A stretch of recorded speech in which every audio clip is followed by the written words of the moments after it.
Hi, my name is Ken Allen. Today we're going to be going through a selection where we're going to take a customer's custom designed microchannel and then design a 5mm alternative for it. So let's go. So today what we're going to take a look at is a specific, actually it came from a customer. Customer says, hey, I've got this microchannel coil and I want to get away from microchannels. One reason or the other. And here's the basic drawing of what I use today. And here's here's what I needed to do. 360,000 BTUs of heat rejection. I got 9,500 SCFM and 95-degree entering air. We're using R410A, 130-degree condensing temperature, and 10 degrees of subcooling. So that's the setup for the day. First, what we're going to do is we're going to go to the SRC app and log in. We'll go to the Enterprise Selection tool.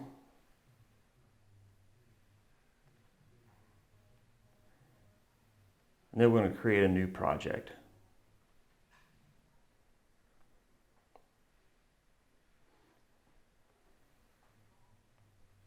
Obviously, you can give it whatever name you want that's important to you.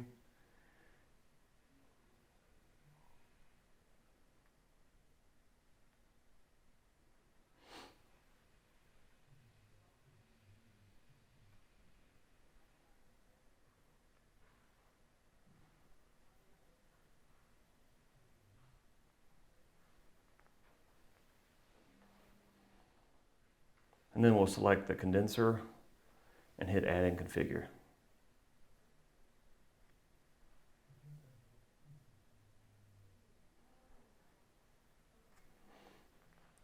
Now what we're going to use here is we're going to use the specific thermal requirements that were originally used for the calculation of the microchannel coil.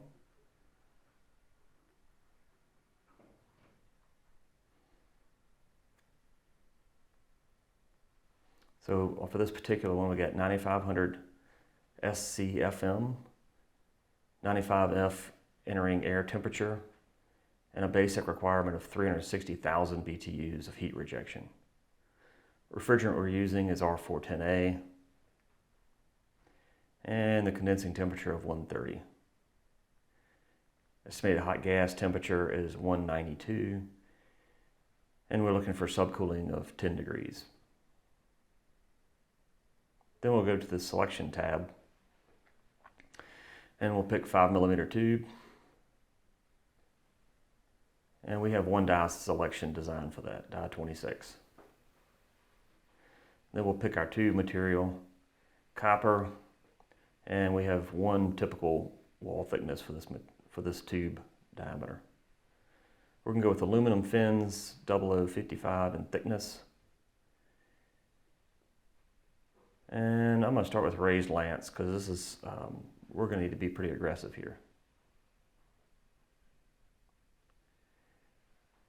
We'll look at the drawing of the existing coil or either the dimensions the customer gives you and find the closest approximate dimension that we can do. So 15¼ by 47 3/8 inches. And I'm going to just start with 18 fins per inch. We can pick circuitry either by going with standard types or by numbers. In this case, I'm just going to pick a full circuit. And 4 rows. It's a left-hand coil. And we need some type L or type K. Type L should be okay. So in this particular one,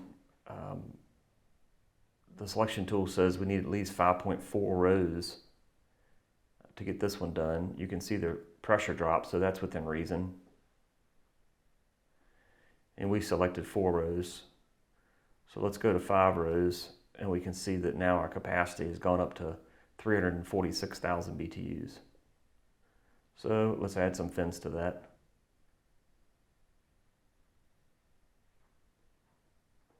So we go up to 20 fins per inch.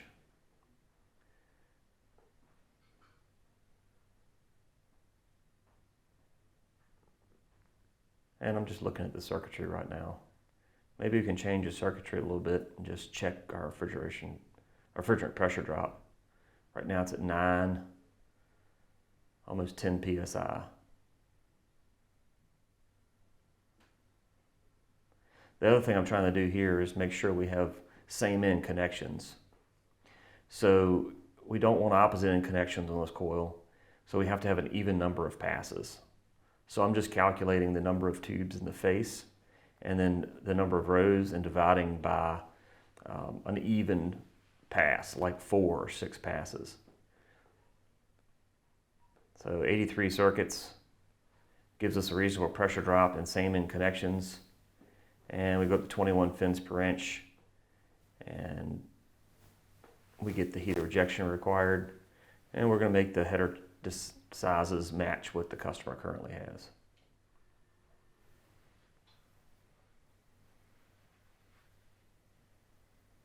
We can pull a report for this, but let's save it first.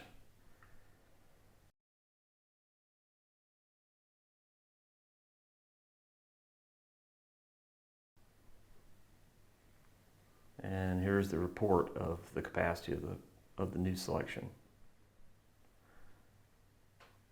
Top section is the inputs, so where we put our 9500 CFM, 360,000 BTU requirement. And down here at the bottom, that's the output. You can see that we're 361,000 BTUs. Pressure drop is 3.2. That seems very reasonable for a 410A condenser. So here's the output that you get from the Enterprise selection tool. The top section, the fin side requirements, those are what we put in. Those are conditions that the customer gave us. Tube side requirements, also that was stuff that the customer gave us. Looking down toward the bottom, you can see the output. The model number is our model number, so it's the fin height by the fin length times the number of rows, and then you can see the 0.197, that's the diameter, in decimal format. And the 252 is fins per foot. So in our model number, we go by fins per foot. So divide by 12 to figure out what the fins per inch are. And then the rest of this is specifics of the design of this particular coil. This is what we plugged in. And the coil rating is down at the bottom, so you can see that we came out well above 360,000 BTUs. The air pressure drop across the core is 0.64 inches, and your refrigerant pressure drop across this coil is about 3.2 psi, so very reasonable for 410A in a kind of condensing coil.